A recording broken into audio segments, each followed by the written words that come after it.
ସ୍ୱର୍ଗତ ନାରାୟଣ ମହାନ୍ତିଙ୍କ ଚତୁର୍ଥ ଶ୍ରାଦ୍ଧବାର୍ଷିକୀରେ ବୃଦ୍ଧା ବୃଦ୍ଧାଙ୍କୁ ଶୀତବସ୍ତ୍ର ବଣ୍ଟନ।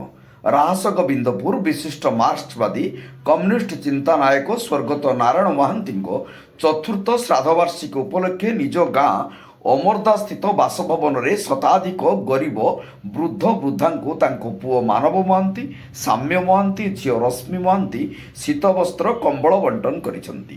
ସକାଳ 9ଟା ସମୟରେ ବହୁ ବିଶିଷ୍ଟ ବ୍ୟକ୍ତି ଉପସ୍ଥିତ ହୋଇ ସ୍ୱର୍ଗତ ନାରାୟଣ ମହାନ୍ତିଙ୍କ ଫଟୋଚିତ୍ରରେ ପୁଷ୍ପମାଲ୍ୟ ଅର୍ପଣ ସହ ସ୍ୱର୍ଗତ ମହାନ୍ତିଙ୍କ ସୁକର୍ମ ଜଣେ ସମାଜସେବୀ ସଂଗଠକ ବିଭିନ୍ନ ଅନୁଷ୍ଠାନ ଗଢ଼ିବାର ତାଙ୍କର ଅତୁଳ ଅବଦାନ ଅଛି ବୋଲି ବର୍ଣ୍ଣନା କରିଥିଲେ। ଏହି ଅବସରରେ ବୃଦ୍ଧ ବୃଦ୍ଧାଙ୍କୁ ଫଳ ଏବଂ ମିଠା ମଧ୍ୟ ବଣ୍ଟନ କରାଯାଇଥିଲା। କାର୍ଯ୍ୟକ୍ରମରେ ବହୁ ଗାୟତ୍ରୀ, ମାମି, ନାତି, ନାତୁଣୀ, ବନ୍ଧୁବାନ୍ଧବମାନେ ଉପସ୍ଥିତ ଥିଲେ।